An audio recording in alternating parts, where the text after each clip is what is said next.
Hello everyone, Bashar here. We are together with a big upcoming development to Raid. So Mythical champions, I'm sure you've heard, are coming to Raid. They will be primarily be available for summon via primal shards.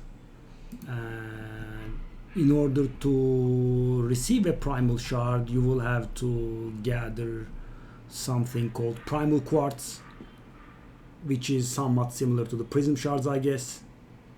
Events will give us to them, give them to us. I'm not very sure if it will be available from the clan boss. I'm thinking no. So, and also some stuff has been data mined about these primal shards. I've heard that they can contain rares, which I think is a big disappointment. I'm assuming they will be very valuable and extremely hard to obtain, and getting a rare out of that would be a huge source of disappointment. So I'm guessing they would be something about, the fair price would be about $40-50 each, and they will have a 0.5% chance, like ancient shards and void shards, to contain legendaries, which is the word around the community right now. So 5 champions have been announced. So Mythical is, like the red rarity for champions. What they will have extra is, first of all, they will have higher base stats. They will have better auras if they have auras. The 5 that we have seen have auras, and they will also have the access to an ability which allows them to transform to a different form of themselves. This one, I think. Yeah. So they each have 2 forms. So it is 2 champions in one. Right? And they have, of course, wildly different roles. One of them is a support, the other one is a nuker and whatnot, right? So there are 5 of them, and let us go examine. So this is the Sacred Order fellow, Nephilim. He is the hybrid between demons and humans, I guess. So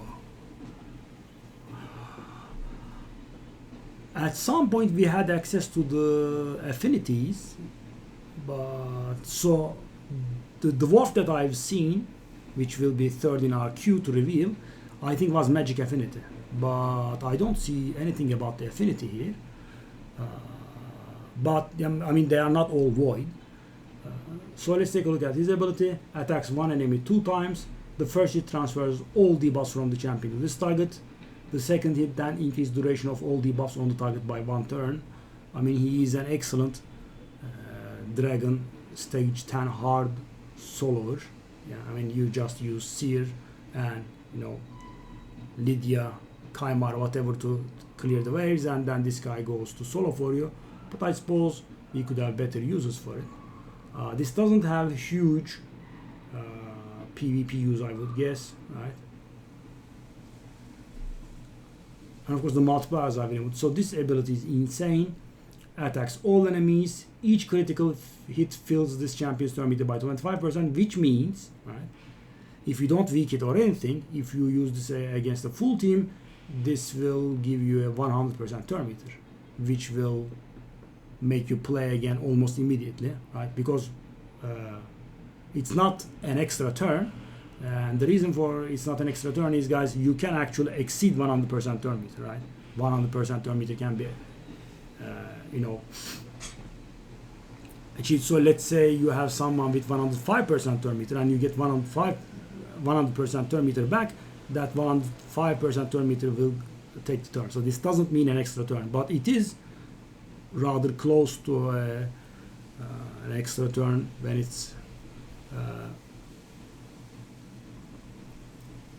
it's used on a full team. So if it kills someone, it resets the cooldown of the A3. We'll take a look at that, and resets the cooldown of all this champion skills if this kills 2 or more enemies, which means he will be able to play this again.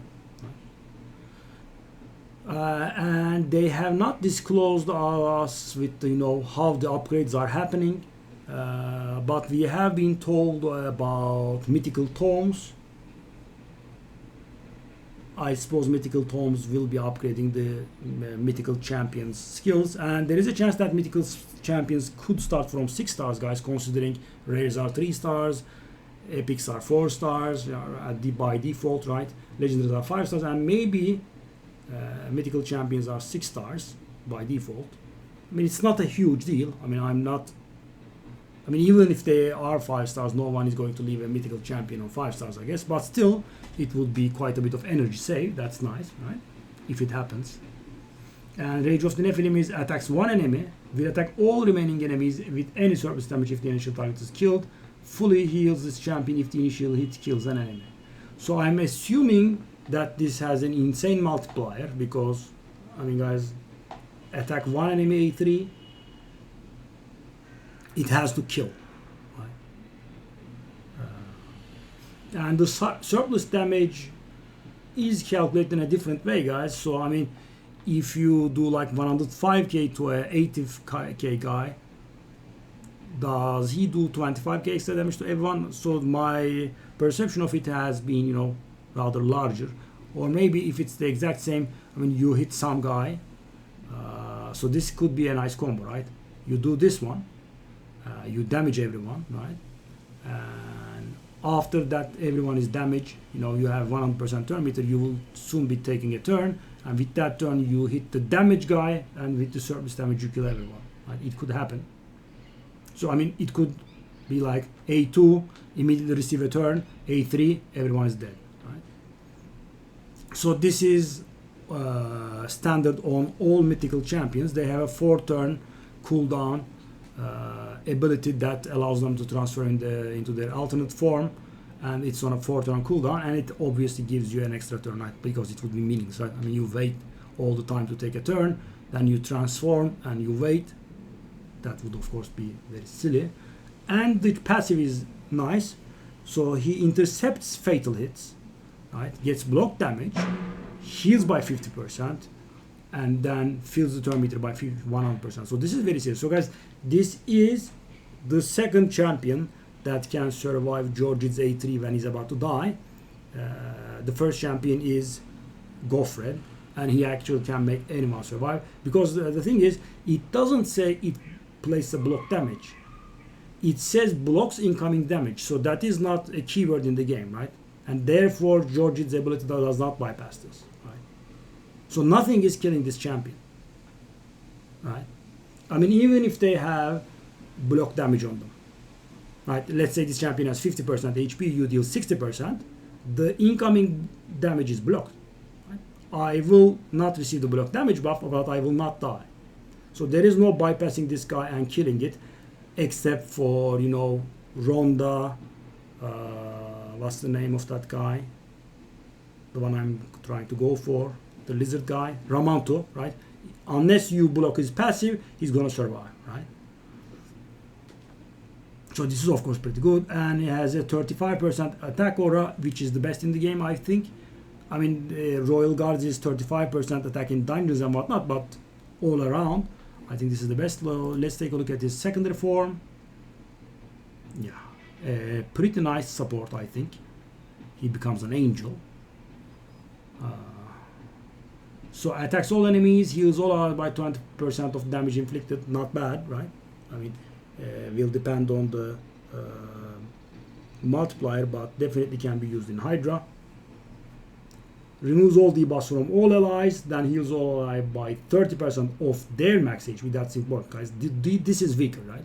Because you generally want the support guy with a lot of HP to heal everyone by his max HP. But still, of course, it's not bad at all, and place the block debuffs on them. So this is actually Pythian's ability in a better form, and I'm assuming that this ability gets booked down to 3 turns, right? Because a 4-turn cooldown is a bit long. So they didn't disclose the upgrades on the skills, but yeah, I mean, we will be upgrading them via Mythical Tomes. And one last thing I skipped, guys, they will receive ignore resistance bonus to their skills when we upgrade their skills via Mythical Tomes, right? So this guy does not benefit from ignore resistance, but the first guy, you know, this prime form of this guy, and he has a revive ability, 50% to HP, 50% turn meter, and place the block damage on everyone. This is similar to Blind Seer's revive, right? But I think Blind Seer did not give that much turn meter. Pretty decent. Base form again. And there is this small passive, which could be the best thing in the game, right? So guys, you know Duchess is very famous, you know Python is very famous. Duchess has a 25% AoE damage reduction.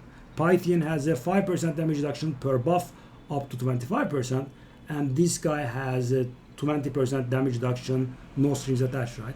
I mean, it doesn't go lower, it doesn't require AoE abilities. I mean, this is just extremely good, yeah. And sadly the aura is a bit weird, but of course it has to agree with the main form, I think. So this guy is an excellent damager and an excellent support. I mean, anyone who gets this guy should be very happy. So the second guy is Mezomel Luperfang, well, second lady maybe. She's a Skinwalker mythical. I was going to say legendary. Let's take a look at this form. Attacks one enemy, place the... So guys, no strings attached, right? It's not a 60% chance. It's not a 50% chance. She just places it, right? That's pretty good. Oh, the O's are intertwined. The moon's O's are intertwined. Nice. Scarlet Crescent attacks one enemy twice. So this is a Georgid-like ability. Stone Skin is ignored. Strengthen is ignored. Ally Protection is ignored. And Shield is ignored, right? So what's missing here from Georgid? She doesn't ignore block damage. She doesn't ignore unkillable. She doesn't ignore increased defense, right? What else is there? But thing is, guys, she applies a block revive. This is insane. And in case you don't remember, block revive does not require accuracy. So you kill with this lady, it's done. And this is insanely powerful, guys. All of those abilities are ignored, and you know the guy has Hefrak in Stone Skin. Bang bang, dead, over. Hefrak is not coming back ever. And this ability alone is to make her insane. This is enough by itself, right? And this minor buffing ability is there. 50% increase attack, 30% crit rate, 30% crit damage, which means we can build her with 70% crit rate. And guys, so she will probably have like 300 crit damage, and that ability, boom, it's done. She is very, very good. She heals by 20% of the damage inflicts. This is pretty good, right? Because she looks like she's doing a lot of damage, right? And whenever she kills anyone, she gets a revive on death. And she has a 27% crit rate in all battles. I think that's better than anyone. I mean, Leoris has a crit rate, but of course this is not a very worthy aura. Well, thing is, actually, guys, you could make her the leader, right? And she has 3, so we can get 57% crit rate buff, right? And we have 15 plus 5 from base plus mastery. That adds to 77%. So from our entire gear, we can just get 23% crit. That's pretty sick, right? You can achieve very high amounts of crit damage. Maybe the aura is worth using. The second form is very weird, guys. So this is, I think, new to raid. So you do stuff, and this champion does not trigger counterattack. So if they have retaliation, if they have those passives, nope. So A1 is attacking everyone, and there are no counterattacks. And place an extra hit under enemies' true fear debuffs. And as you can imagine, she has true fear debuffs. So attacks everyone, puts a true fear on everyone, will not trigger counterattacks, and also ignores unkillable and block damage. So in one form, she ignores everything that reduces your damage, and in the other form, she ignores anything that makes you stop getting the kill. So guys, if you see, Leorius, Skull Crown, whatever in there, you just switch to this form and then nuke with this one, which is insane, right? So if they have Hefrak, blah blah, right? If they have Stone Skin, unique with the base form, and if it's Leoris and whatever, ignore damage, ignore unkillable, block damage, whatever, then you switch to this form. Yeah. And in the alternate form, he has 20% increased attack and 20% crit damage. Not bad. So the utility in this second form is, I would say, that as I said, in PvP you can take a look at your opponent and you can switch to the form that is useful to you. Still, I mean, very good. So this is the one that we first saw. I think that's the one, the first video. Apologies.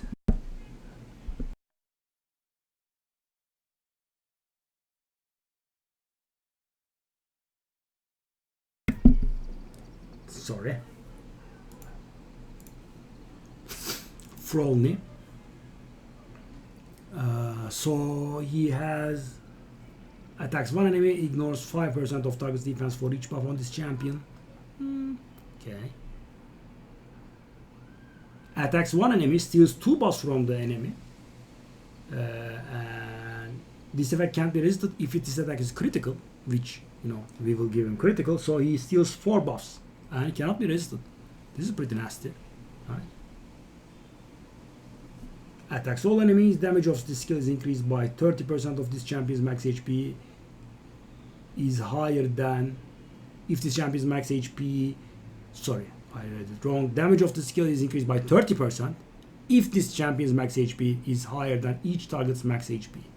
So if I get it wrong, if I get it right, we will deal 30% more damage if we have more HP than anyone on the enemy team. So if one guy on the enemy team has higher HP, we will not be receiving the 30% damage bonus. So it's not like I have more HP, 30% more to that guy, I have more HP, 30% more to that guy, and I don't have more HP, regular damage to that guy.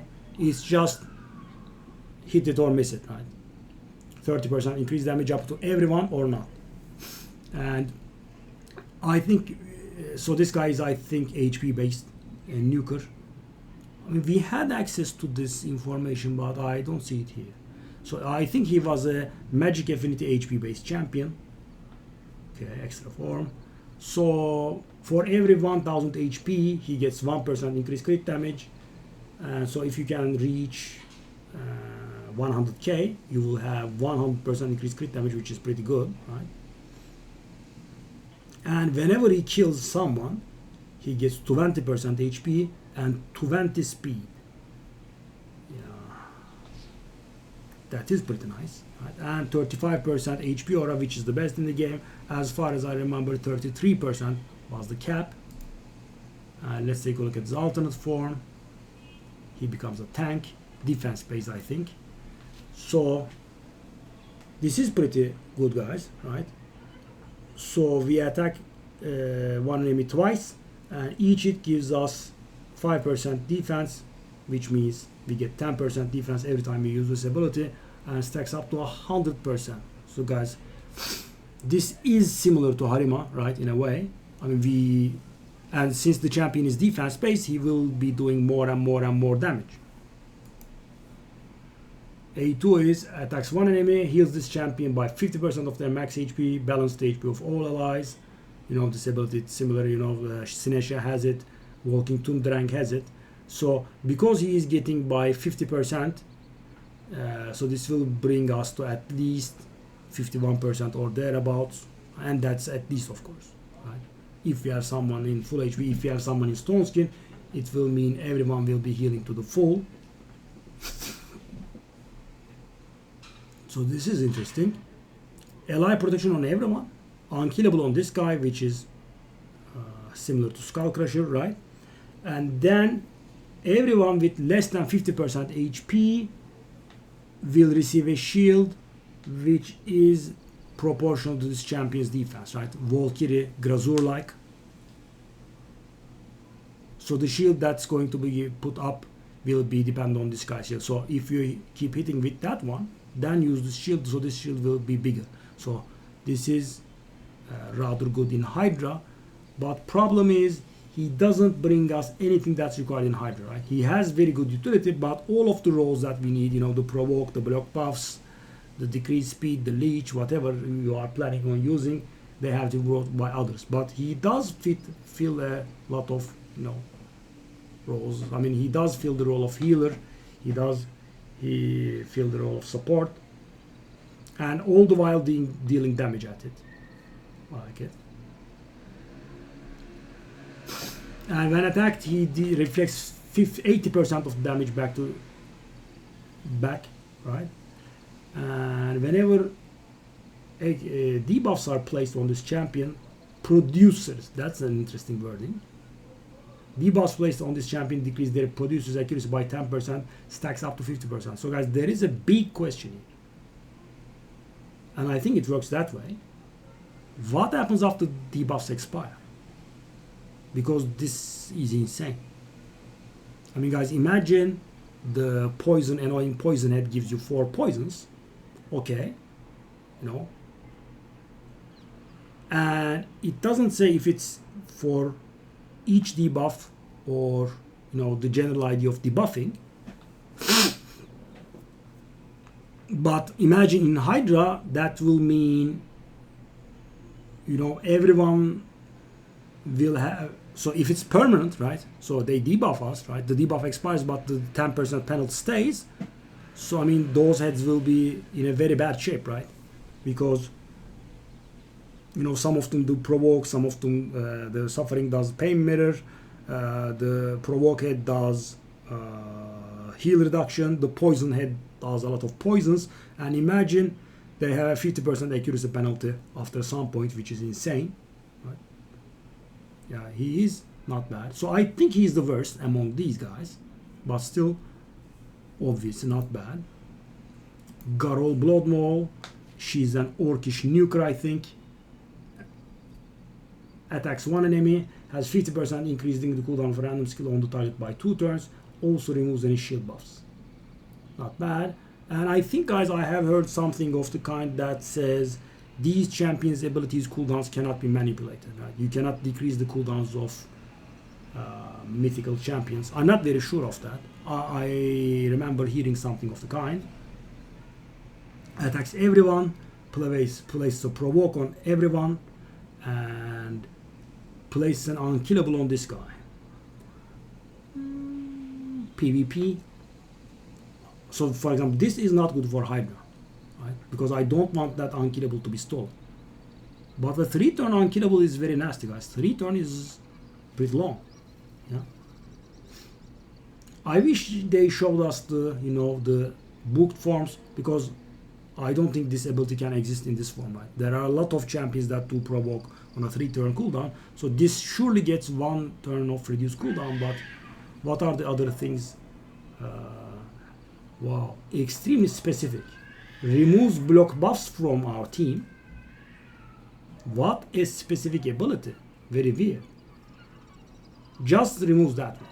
So it is guaranteed to give us the ally protection, and gives us ally protection on everyone else, of course, and puts up a shield of 30% of this guy's HP to everyone. So she also looks like she's an HP based nuker, right? And guys, in shields, you generally want this champion's max HP. Why? Because, I mean, then you can build this champion for that, right? So, because a Georgid is never going to have too much HP, right? So the shield will be pathetic. But if this guy is an HP based nuker and you have more than 100k HP, Georgid will practically receive a shield at the size of his HP, right? 100k, 30% is 30k. Form change, and the passive is, when attack, decrease duration of all buffs on the attack about 1 turn, occurs once per hit. This is very interesting, guys. So Duchess 2 hits, and Duchess will lose everything, right? Also heals all allies except this champion by 50% of damage taken whenever this champion is hit. Occurs once per hit, which is also pretty good. This can make your team survive in Hydra, guys. This kind of ability, we do have this on Grazur Vogoth, as you know, and this is pretty good. 35% HP again. Well, she is not actually a real nuker, right? She has some supportive elements as well. This is the nuker, I think. Yeah. Attacks all enemies, has a 20% chance of repeating the attack. Excellent, of course. Attacks all enemies, damage of the skill is increased by 10% for each buff on this champion and will ignore 30% of target's defense. This is pretty good, guys. Built-in Savage, better than Savage. And also the damage can increase. This can be very nasty. And guys, keep in mind that mythical champions will have higher base values, right? So the attack will be, or the HP will be, whatever the stat is, will be different. And the passive is whenever an attacks, oh yes. So guys, Leori's passive is in there, right? 1% increased damage for every 1% HP lost. And 25% join-in chance, which is better than Ronda, because Ronda has a 15% join-in chance. So this is insane. I mean, guys, AoE A1 has a 20% to repeat, and she has a chance to join in. So if you are lucky, right? I mean, you nuke, you join in, ability gets repeated, bang, bang, bang, bang, right? Yeah, very, very nasty. And the final guy. So I was very unimpressed with this lady until I saw her alternate form. So I didn't like the main form too much, but the alternate form was very, very good. So A1 attacks all enemies, places block active skills, not bad. Removes all buffs from all enemies, increases buff extension, and gives us revive on death. I was also not impressed by this. There is no heal, right? She doesn't put up anything other than the revive on death, and because it says then places, we will not get a 3-turn duration on the revive on death, but 2 turns, right? Because it says then after the buff extension has been done. But she has a passive related to revive on death, which will make her a little bit better. 30% turn meter to everyone, 50% increased attack, and 50% increased accuracy. Not bad, but yeah, I am thinking that this will get booked down to 3 turns. Not bad, not bad. Hydra material, right? So this is interesting. She has a Mitrala-like ability. So whenever we have revive on death, placed by this champion only though, other revive on deaths will not work, so she keeps track of her own buff. There is a 30% chance of petrification on the attacker. And you know petrification is insane because it removes all of your buffs, it depletes your turn meter, and it makes you immune to further coming buffs. And the only 25% speed aura in the game. Yeah. Finally we have 25%. So this is not bad maybe, but so I mean this feels short compared to Necmo, right? This ability is a bit weird. We don't get anything tangible out of it. We remove buffs from enemies. We increase our buff duration. We get revive on death. I didn't appreciate it very much, but the alternate form is interesting. I mean, she starts piloting this tree, this construct. So attacks one enemy, decreases the target turn meter by 30%. So this is very serious, guys. 30% turn meter reduction is rather large with anyone, and she also has extra abilities.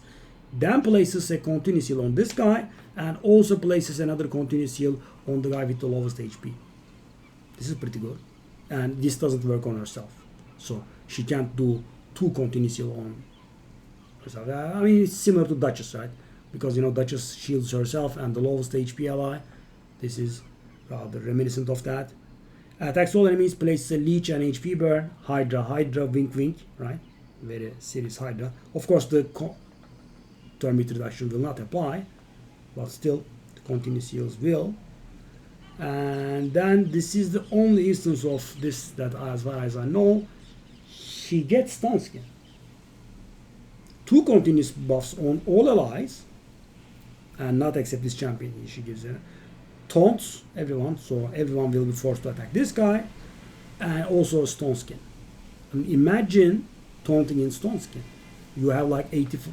I mean, you have infinite damage reduction. You are not going to take damage, and yeah, insane.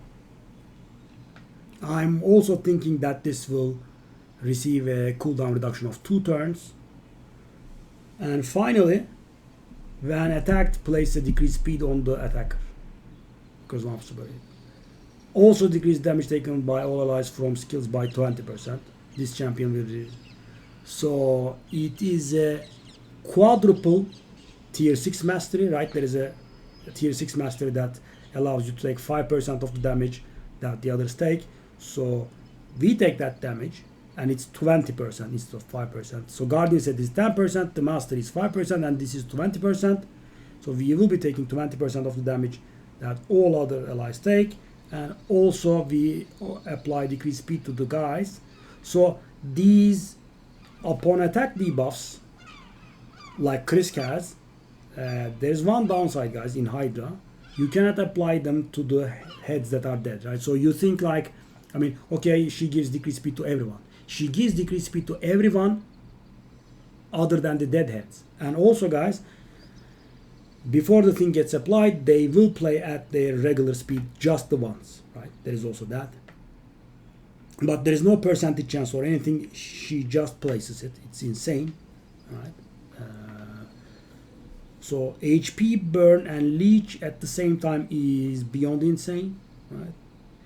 And taking damage from party members and continuously keep putting up continuous heal on himself. So the one problem is, guys, the Head of Mischief, because you know when they steal the continuous heal, they heal by quite a bit, right? I got a little too focused on Hydra maybe, but this looks like a really good Hydra champion, that's why. So I would say, if I were to rank, I'm not sure. So I would say this is the one, right? And guys, we of course will need to see, you know, the base stats, very important, the multipliers, the book potentials, right? So I'm just making educated guesses based on what I've seen so far. So this guy is number 1, I would say.